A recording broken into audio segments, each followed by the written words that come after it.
मैं अजय कुमार श्रीवास्तव, सहायक प्राध्यापक वाणिज्य, शासकीय महाविद्यालय गंडई, जिला राजनांदगांव में पदस्थ हूँ। मुझे कक्षा एम.कॉम के चतुर्थ सेमेस्टर के विशिष्टीकरण समूह ए विपणन, इसके द्वितीय प्रश्न पत्र एडवर्टाइजिंग एंड सेल्स मैनेजमेंट, इस प्रश्न पत्र की इकाई 1 की विषय सामग्री के लिए व्याख्यान तैयार करना है। पूर्व में मैं इसी इकाई की विषय सामग्री के लिए 4 लेक्चर तैयार कर चुका हूँ। आज मेरा 5वां लेक्चर है और आज इस प्रश्न पत्र की जो प्रथम इकाई है उसकी विषय वस्तु है प्रोसेस ऑफ एडवर्टाइजिंग, विज्ञापन की प्रक्रिया। इस टॉपिक पर आज मैं अपना व्याख्यान देने जा रहा हूँ। जैसा कि शीर्षक से स्पष्ट है, विज्ञापन की प्रक्रिया, प्रोसेस ऑफ एडवर्टाइजिंग। एक व्यावसायिक संस्थान में विज्ञापन की कौन सी प्रक्रिया अपनाई जाएगी, इस बात को समझने के लिए हमें सर्वप्रथम यह जानना जरूरी है कि विज्ञापन के लिए कौन कौन से माध्यम एक विज्ञापन दाता के समक्ष उपलब्ध रहते हैं। इन सभी माध्यमों की जानकारी अत्यंत आवश्यक है, जिससे कि वो अपने व्यवसाय के अनुरूप विज्ञापन साधन चुनकर व्यवसायिक जगत में लाभ तथा ख्याति दोनों अर्जित कर सके। आजकल के जो विभिन्न साधन विज्ञापन के प्रचलित हैं, उन्हें हम प्रमुख रूप से 4 भागों में विभक्त कर सकते हैं, बांट सकते हैं। पहला है समाचार पत्रीय विज्ञापन, जिसे हम इंग्लिश में प्रेस एडवर्टाइजिंग कहते हैं। दूसरा है बाह्य या दीवारी विज्ञापन, जिसको हम आउटडोर और म्यूरल एडवर्टाइजिंग कहते हैं। तीसरा है डाक द्वारा प्रत्यक्ष विज्ञापन, डायरेक्ट मेल एडवर्टाइजिंग।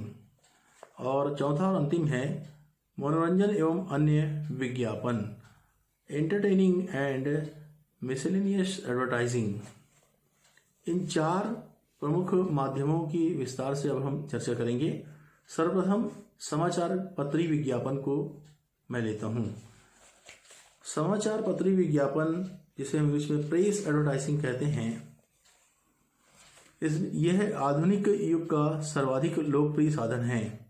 यह विज्ञापन समाचारों में प्रकाशित होते हैं। समाचार पत्र कई प्रकार के होते हैं और विभिन्न भाषाओं में भी छापे जाते हैं। दैनिक समाचार पत्र का अर्थ है वे समाचार पत्र जो प्रतिदिन नए छपते हैं और बिकते हैं, जैसे Hindustan times, times of India, Indian express, या इसी प्रकार से जो हिंदी में प्रकाशित होते हैं, हिंदुस्तान, नवभारत टाइम्स, इंदौर समाचार आदि। दैनिक समाचार पत्रों के अतिरिक्त कुछ पत्रिकाएं भी निकलती हैं जो साप्ताहिक, पाक्षिक या मासिक या वार्षिक होती हैं। इनमें भी विज्ञापन कराया जा सकता है। इस तरह से ये विज्ञापन का जो पहला माध्यम है प्रेस एडवर्टाइजिंग। इसके बाद दूसरे पर मैं आता हूँ, जिसे हम बाह्य या दीवारी विज्ञापन कहते हैं। इंग्लिश में जिसे हम आउटडोर और म्यूरल एडवर्टाइजिंग कहते हैं। दीवारी विज्ञापन या जो बाहरी विज्ञापन है, ये दोनों एक ही प्रकार हैं, एक ही हैं, और इसी को हम इस प्रकार से भी कह सकते हैं कि दीवारी विज्ञापन का दूसरा नाम ही बाह्य विज्ञापन है। बाह्य विज्ञापन में दीवारों पर विज्ञापन किया जाता है। विज्ञापन का यह सबसे प्राचीन साधन है और यह उस समय से अपनाया जा रहा है जबकि जो आधुनिक प्रेस पद्धति है ये उपलब्ध नहीं थी।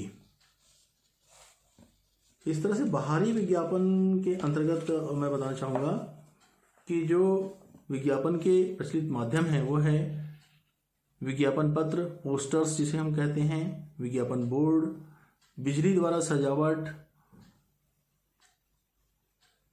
बस, ट्राम या गाड़ी में विज्ञापन, इनके भीतरी भाग, बाहरी भाग में विज्ञापन, आकाशीय लेख के द्वारा विज्ञापन, स्टिकर के द्वारा विज्ञापन।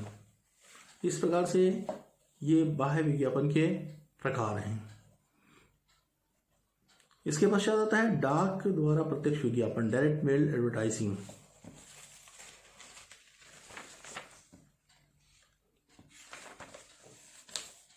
डाक द्वारा प्रत्यक्ष विज्ञापन का अर्थ एक ऐसे विज्ञापन से है जिसमें विज्ञापन दाता कुछ चुने हुए व्यक्तियों को स्थायी रूप से छपे हुए या लिखित संदेश भेजता है जिससे कि वे उसकी ओर आकर्षित हो सकें। इस प्रकार विज्ञापन की यह पद्धति डाक पद्धति पर आधारित है। इसमें डाक के माध्यम से ग्राहकों को गस्ती, चिट्ठियां, सूची पत्र, पुस्तक, मूल्य पुस्तक, वस्तुओं के विवरण आदि भेजे जाते हैं और अगर ग्राहकों को पसंद आता है तो वो डाक के माध्यम से ही अपने आदेश भेज देते हैं और डाक के माध्यम से ही वस्तुएं भेजी जाती है और इनके मूल्य का भुगतान पाया जाता है। इसके पश्चात चौथा और अंतिम जो माध्यम है विज्ञापन का वो है मनोरंजन एवं अन्य विज्ञापन। मनोरंजन और अन्य विज्ञापन के श्रेणी में बिंदुवार मैं बताना चाहूँगा कि पहला है रेडियो एवं टेलीविज़न। आज के युग में रेडियो और टेलीविज़न विज्ञापन के बहुत ही महत्वपूर्ण साधन माने जाते हैं। यद्यपि रेडियो का चलन इन दिनों कुछ कम है, लेकिन टेलीविज़न तो आज भी विज्ञापन का सशक्त माध्यम है। और मैं बताना चाहूँगा कि रेडियो और टेलीविज़न दोनों केंद्रीय सरकार के अधीन हैं, लेकिन फिर भी वे विज्ञापन के साधन के रूप में कार्य करते हैं। मनोरंजन के लिए, जनता के लिए जो कार्यक्रम प्रसारित किए जाते हैं उनके बीच बीच में वस्तुओं का विज्ञापन भी प्रसारित किया जाता है। भारत में रेडियो का विज्ञापन 1 नवंबर 1967 से प्रारंभ किया गया था और इसके लिए एक अलग से व्यापार विभाग भी खोल दिया गया था। विविध भारतीय प्रोग्राम के अंतर्गत बीच बीच में यह विज्ञापन आज भी प्रसारित किए जाते हैं। इसी प्रकार भारत में टेलीविज़न सन 1959 में आरंभ की गई, किंतु जो टेलीविज़न में विज्ञापन की शुरुआत है वो 1 जनवरी 1976 से की गई। इसी प्रकार से मनोरंजन एवं अन्य विज्ञापन के साधनों में हम देखते हैं कि सिनेमा एवं सिनेमा स्लाइड्स जो कि थिएटर में पिक्चर दिखाए जाते हैं उनके बीच इंटरवल में, इनके माध्यम से भी विज्ञापन किए जाते हैं। मेले और प्रदर्शनियाँ, विश्व में सभी देशों में मेले और प्रदर्शनियाँ समय समय पर लगते रहते हैं और इनमें भी वस्तुओं का प्रचार किया जाता है। ड्रामा एवं संगीत कार्यक्रम के माध्यम से भी वस्तुओं का प्रचार प्रसार किया जाता है। नेक्स्ट है लाउड स्पीकर। लाउड स्पीकर भी विज्ञापन का एक साधन है। बहुत से व्यापारी एक साइकिल, रिक्शा, टांगा, मोटर में लाउड स्पीकर लगा करके स्थान स्थान पर घूमते हैं और अपनी वस्तुओं का प्रचार प्रसार करते हैं या करवाते हैं। इस प्रकार से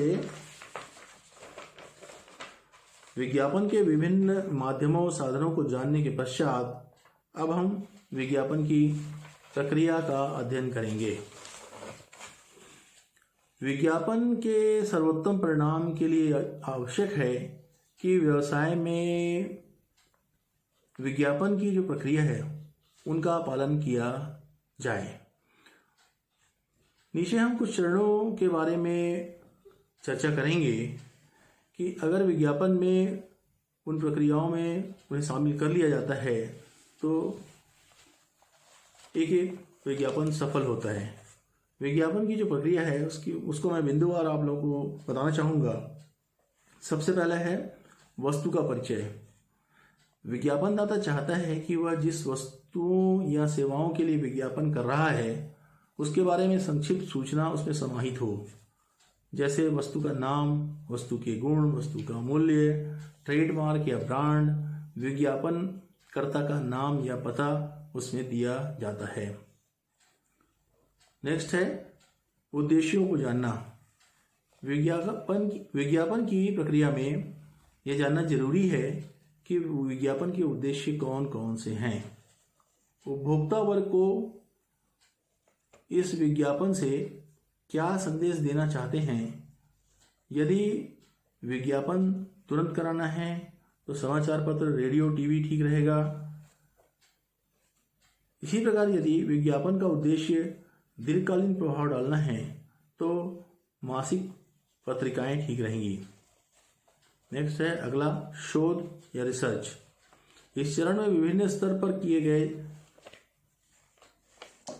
इस स्टेप में विभिन्न स्तर पर किए जाने वाले शोध, जैसे बाजार व्यवहार, प्रतिस्पर्धियों की दशा, प्रतिस्पर्धी किस प्रकार के विज्ञापनों का सहारा ले रहे हैं तथा उन्हें उपभोक्ताओं से कैसा प्रत्युत्तर मिल रहा है, विज्ञापन संसाधनों की आवश्यकता, उपलब्धता आदि बातें इसके अंतर्गत सम्मिलित रहती हैं।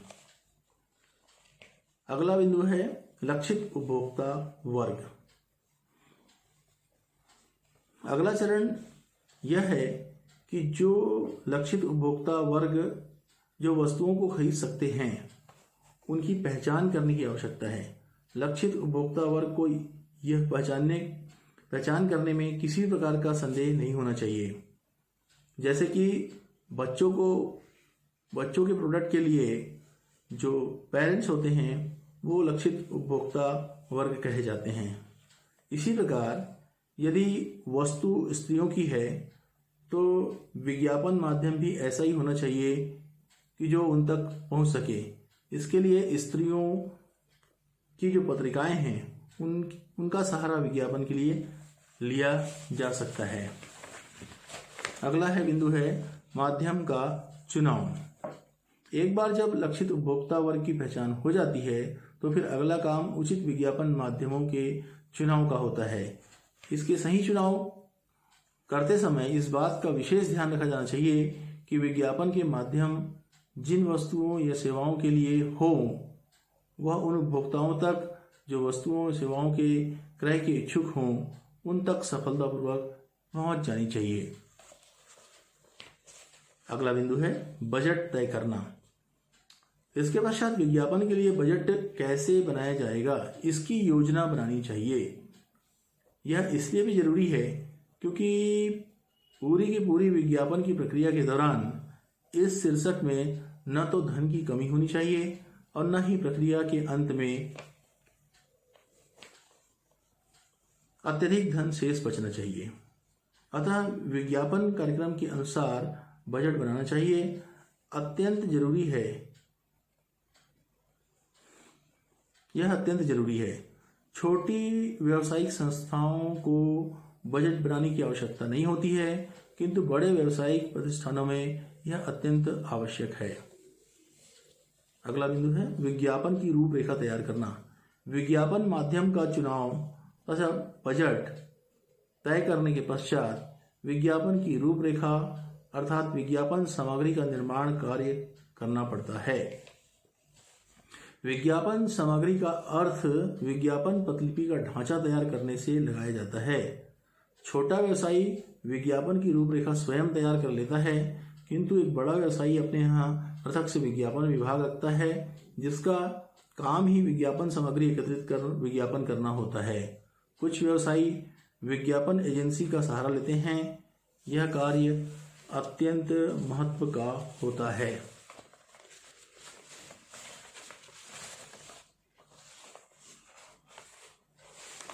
यदि व्यवसायी ने सभी कार्य किए हैं किंतु फिर भी अखबारों में छपी विज्ञापन प्रभावकारी नहीं है तो व्यवसायी का कार्य, उसका सारा परिश्रम, धन व्यर्थ ही चला जाएगा।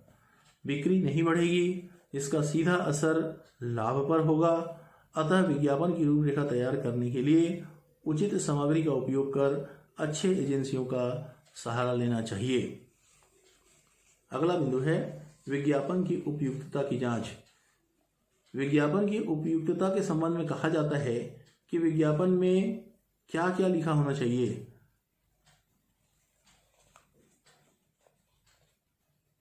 तो इस संदर्भ में मैं बताना चाहूँगा कि साधारणतया एक विज्ञापन में वस्तु का नाम, उसका ट्रेडमार्क, उसका मूल्य, प्रेरणादायक वाक्य, शीर्षक, विज्ञापन कराने वाले का नाम, पता आदि बातें होनी चाहिए। ये सभी विज्ञापन के अंग होते हैं। विज्ञापन की रूपरेखा तैयार कर लेने के बाद विज्ञापन की उपयुक्तता की जांच की जाती है कि यह विज्ञापन के उद्देश्यों को पूरा करने में कहाँ तक उपयुक्त है। नेक्स्ट है विज्ञापन का स्थान और समय। विज्ञापन के माध्यमों में बताया गया है कि विज्ञापन 4 प्रकार के माध्यमों से किया जाता है।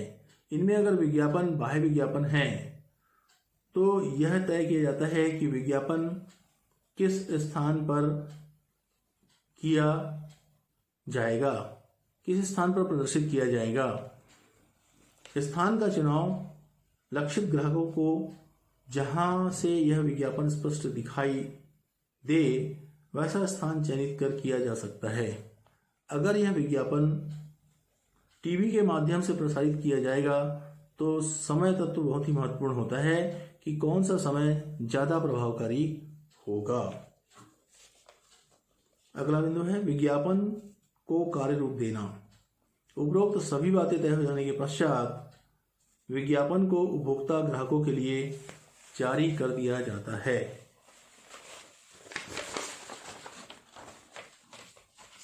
और अंतिम बिंदु है विज्ञापन की प्रक्रिया का प्रभाव का मूल्यांकन। विज्ञापन प्रक्रिया की अंतिम कड़ी है विज्ञापन के प्रभाव का मूल्यांकन। क्या यह सभी लक्षित ग्राहकों तक पहुंच पाया? क्या वे ग्राहक वस्तु तथा वस्तु के विज्ञापन से संतुष्ट थे? क्या प्रतिस्पर्धी वस्तुओं के विज्ञापन की तुलना में यह विज्ञापन ज्यादा प्रभावकारी रहा? इन सभी बातों का अध्ययन किया जाता है तथा इस बात को नोट किया जाता है कि भविष्य में अगर आवश्यकता हो तो इसमें क्या क्या परिवर्तन किया जाएगा। इस प्रकार से विज्ञापन की प्रक्रियाओं का अच्छे तरीके से अनुसरण किया जाता है तो यह वस्तुओं तथा सेवाओं के लिए बाजार में प्रभावकारी माध्यम से इस वस्तु और सेवाओं के लिए एक अच्छी शुरुआत कहा जा सकता है। मैं आज के लेक्चर को यहीं समाप्त करता हूँ।